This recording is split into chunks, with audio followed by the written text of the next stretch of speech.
ఓం గం గణపతియే నమః. హలో అండి. అందరికీ నమస్కారం. అందరూ ఎలా ఉన్నారు? ఈ 2025 సంవత్సరంలో డిసెంబర్ నెలలో అంటే మార్గశిర మాసంలో సంకటహర చతుర్థి తిథి ఎప్పుడొచ్చింది? ఎప్పుడు జరుపుకోవాలి? డిసెంబర్ 7వ తారీఖా? లేక 8వ తారీఖున? ఈ నెల నామం పేరేంటి? పీఠం పేరేంటి? అలాగే చంద్రోదయ సమయాలెప్పుడు?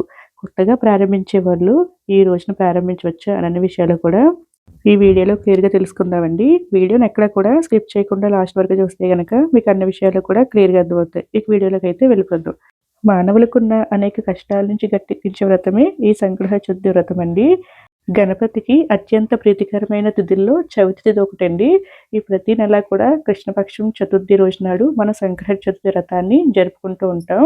మనం ప్రతి మాసంలో కూడా పౌర్ణమి తర్వాత 3, 4 రోజుల తర్వాత చవితి రోజు నాడు ఆచరించే వ్రతాన్ని సంకటహర చతుర్థి వ్రతం అంటారండి.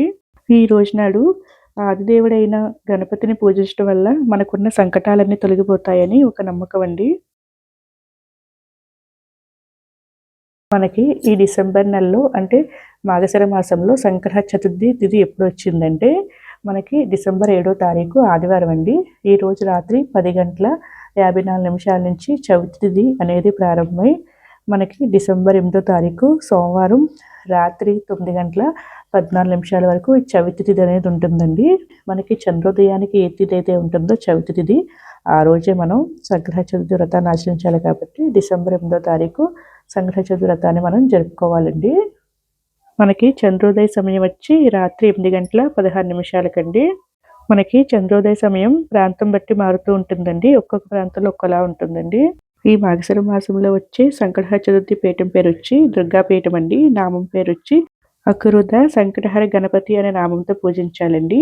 ఈ అకృత గణపతి అనే నామంని 11 సార్లు కానీ 21 సార్లు కానీ 51 సార్లు కానీ లేకపోతే 108 సార్లు కానీ పఠిస్తే చాలా మంచిదండి. అకృత గణపతిని ఈ రోజు పూజించినట్లయితే మనకి అఖండ విజయం చేకూరుతుందని అర్థం అండి.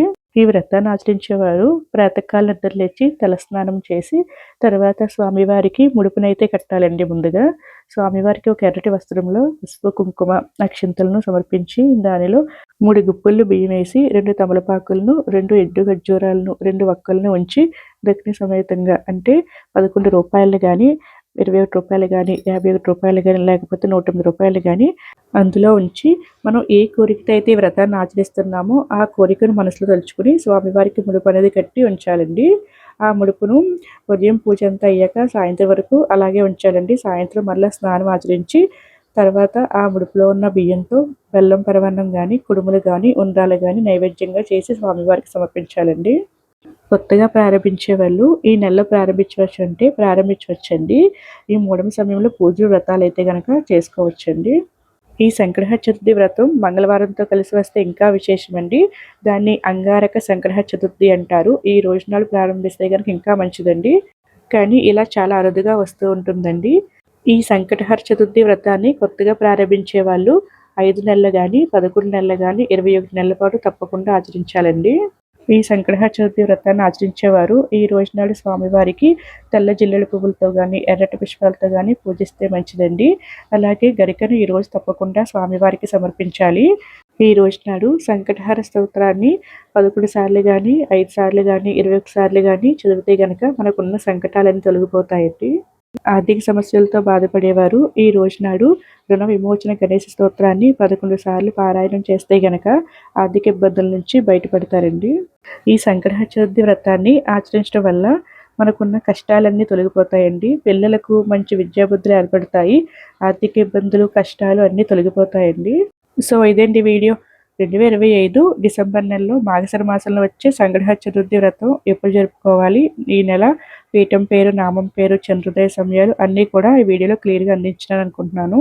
నా వీడియో నచ్చితే కనుక ప్లీజ్ లైక్ చేయండి, షేర్ చేయండి, సబ్స్క్రైబ్ చేసుకోండి. మరొక మంచి వీడియోతో మళ్ళీ కలుద్దాం. సర్వే జన సుఖినో భవంతు. Thank you for watching.